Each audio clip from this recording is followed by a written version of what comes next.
Hello everyone, welcome back.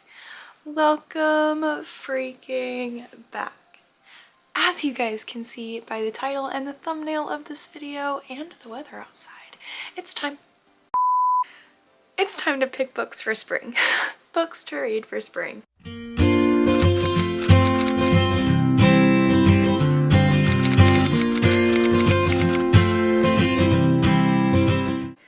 I'm so excited. I have been itching for the sunshine and roses and flowers blooming and just honestly the rebirth of the world. I've been so tired of the cold and the dreary and the yuck that I am just super excited for spring and super excited to read some books and recommend some books. So I'm going to recommend you guys books first before I talk about, I only have 3 books that I like desperately. Oh, actually that's a lie. I have like 5 books that I want to read this spring, like desperately, but other than that, I'm going to just like recommend books for you. So, hold on, let me pull down the, hold please. Okay, so the books that I am going to recommend you, I'm going to just, these are in no particular order, I'm just going to spout off books and the reason why I think they're perfect for spring. Forget Me Not by Julie Soto. Honestly, anything Julie Soto is perfect for spring. You're literally not going to go wrong. You're not going to go wrong. This one follows Elliot and, Amma. That's what it was. This one follows Elliot and Amma, and Amma is a wedding planner and Elliot is a florist, and they used to work together and they ended up having like this sort of kind of romance, and then things went wrong and so they have refused to work together, and then they get paired up for this wedding unknowingly, and that's kind of where this romance blooms. And just Elliot being a florist is fantastic. The reason I'm picking this for spring and the reason I'm recommending this for you guys is honestly because of the flowers and just the fact that there's a florist there. Florist equal spring in my head. Is that true? No. In my head, yes. So that's the reason that I am recommending Forget Me Not by Julie Soto, but this book is fantastic. I rated this book a 5-star. I don't remember about the spice level. I'll have to look it up and let you guys know, but I did love this book. The next book that I'm going to recommend for you guys is, this is such a beautiful edition and I got it for Christmas, but it is Persuasion by Jane Austen. I love anything Jane Austen for spring, honestly. Like, you pick up a Jane Austen book and it is spring.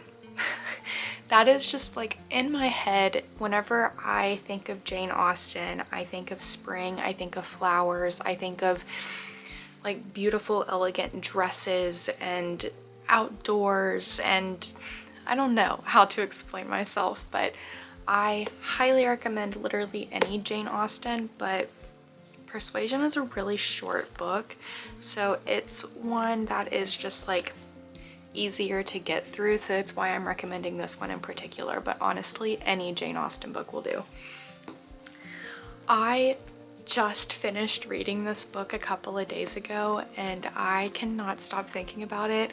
I didn't rate it very highly, but I loved this book.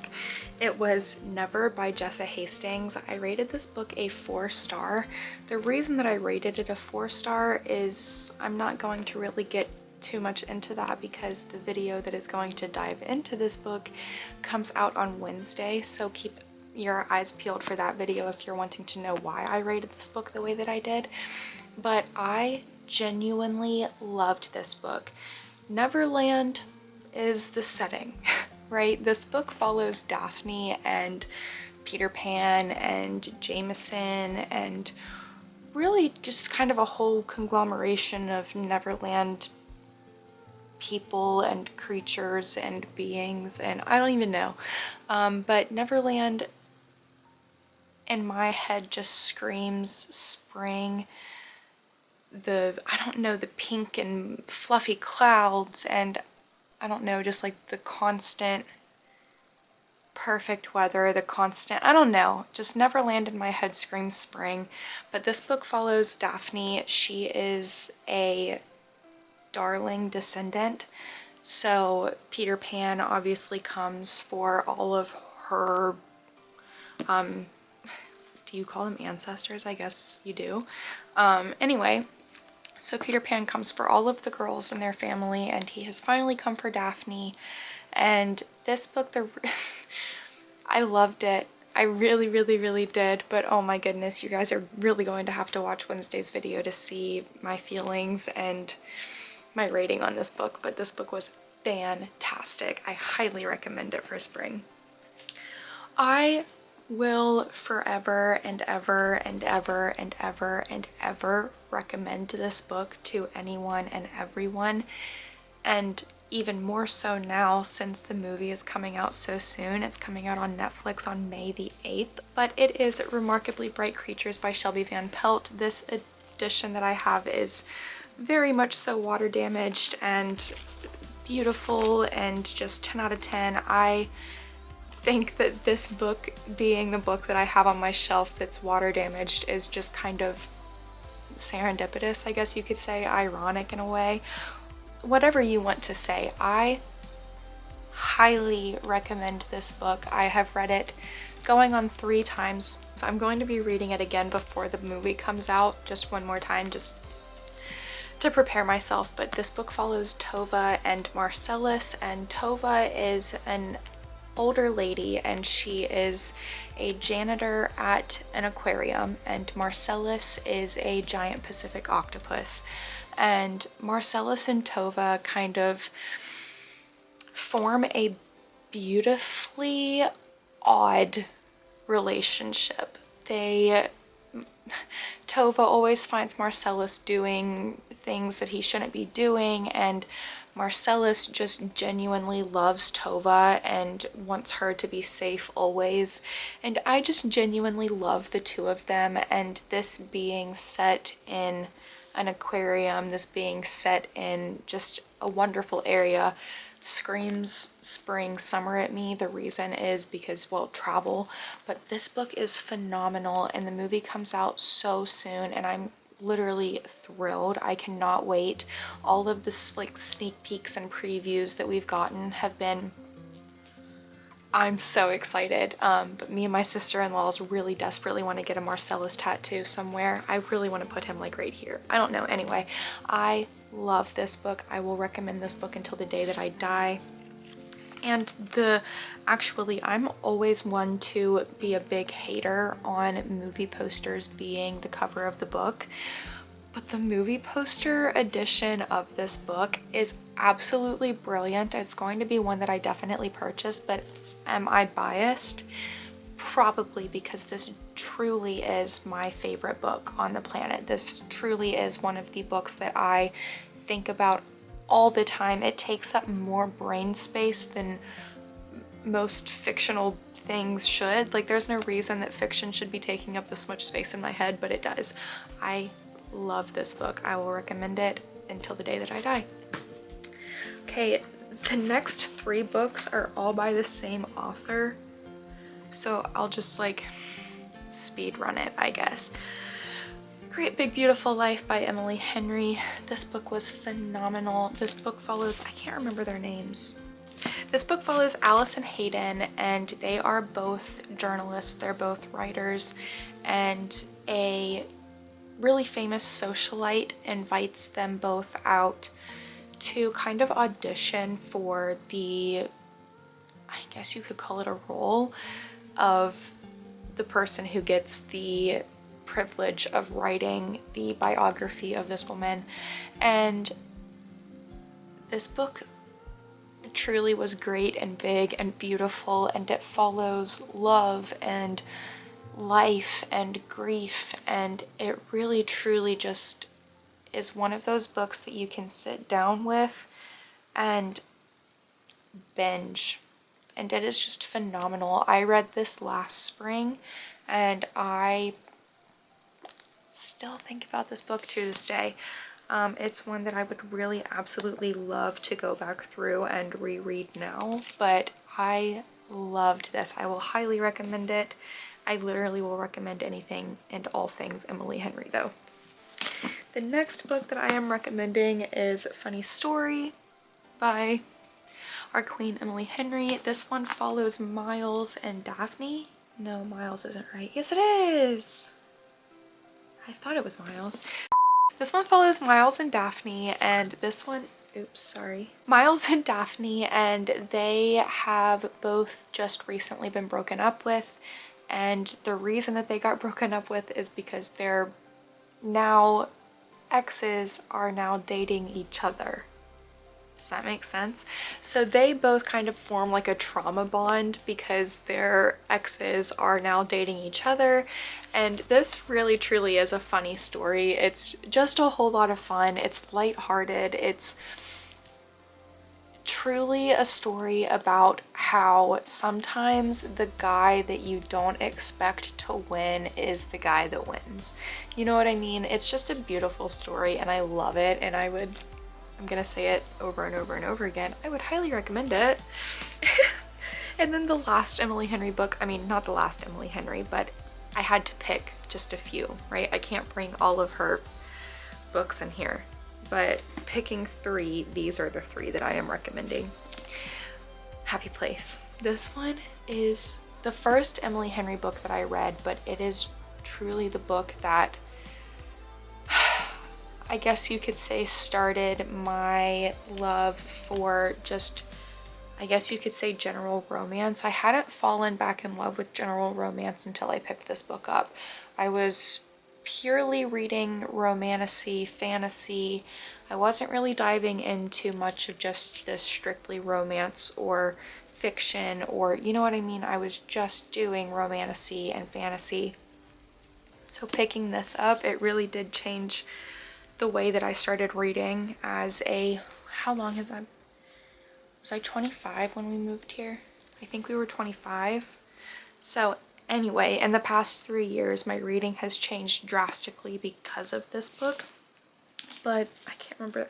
This one follows Harriet and Wynne, and they are exes, and they have a shared friend group, and their friend group is getting together, and both of them were invited, but if I'm remembering correctly, I don't think that either of them were told that the other was going to be there. So it ends up being a shock for them if I'm not mistaken, but I would highly recommend this book. This one is not super lighthearted, but it is really a beautiful story. Emily Henry tends to do that. She tends to write fantastic stories, and this one is one of them. Those are all of the books that I'm going to recommend, and now I'm going to be talking about the books that I desperately want to read this spring. I'm going to talk about the books on Kindle first, as I usually do. One of them is In a Jam by Kate Canterbury, I believe is the author and how you pronounce their name. But this one tends to end up on my TBR for spring and summer, and do I ever get to it? No. This year I desperately want to. It is literally downloaded on my Kindle. I just need to open it and start reading. So it is one that I desperately want to get to this year. The next book that's on my Kindle that I want to read is Love and Gelato. Oh, the author, Jenna Evans Welch. Anyway, that book has also been one that has been on my TBR and continues to end up on my TBR, and I never get to it. So it is another one that I desperately want to get to, and those are the only 2 on my Kindle that I can think of at the moment. The next book that I desperately want to get to this spring is The Things We Do for Love by Kristen Hanna. This one is, I mean, if we have any inkling about Kristen Hanna, it is that her books are going to be devastating and they're going to be beautiful, and literally nothing can go wrong. Everything can go wrong. Literally anything that could go wrong in these books will go wrong. But this book is one that I really want to get to. This one is a woman who has been trying to get pregnant, and she is a recent divorcee, like she just got divorced, and basically our older woman, her name is Angie, she hires a young girl named Lauren because she sees some potential in her, but also sees like herself in Lauren and doesn't want Lauren to end up the way that she did. So she kind of like takes her under her wing, and now Angie's kind of like realizing that they are going to be tested because both of them are kind of polar opposites, because both of them needed something that neither of them got, if that makes sense. I really want to get to this book this spring. Then I want to read Very Sincerely Yours by Kerry Winfrey. This one looks so cute. I got it last year or the year before that. This one has been on my TBR and I really want to get to it. This one looks like it's a rom-com, and oh yeah, our main female, Teddy, she works at a vintage toy store, and Everett is a local children's show host.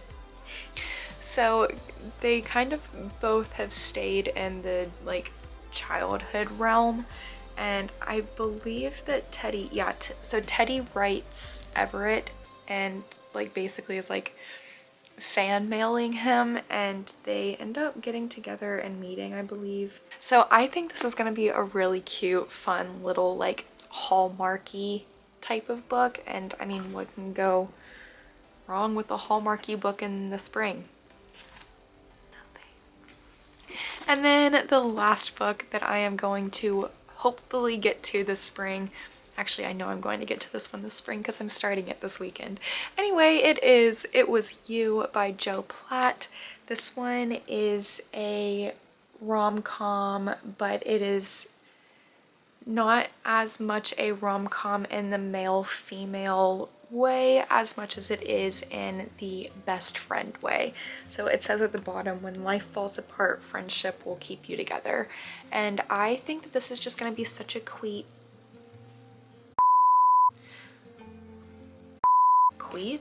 such a cute, sweet, and fun book to read. And at the bottom, this blurb says, perfect for readers of Emily Henry and Jojo Moyes. Yeah, so basically this one follows our main female. Her name is Alice. She's in a book club, and all of the girls in the book club start to question her, like, why don't you date? Like, what is your aversion with males and just like the male population in general? And Alice ends up kind of having to dive into her past and try to figure out why this has been the way that her life has turned out, for lack of better terms. Those are all of the books that I recommend and the books that I hope to get to this spring. Let's show you. How about that? Because this stack is going to be fun, actually. You guys know that I'm a stack lifter, and the past few stacks have been measly. This one is not so measly. These are all of the books that I would recommend and the books that I highly want to read this spring. I hope you guys got some book recommendations from that. If you guys have any book recommendations for me, please let me know down in the comments. But I hope you guys enjoyed this one. If you did, make sure you give it a thumbs up. Make sure you leave a comment downstairs. Make sure you subscribe. And I'll see you guys in the next one.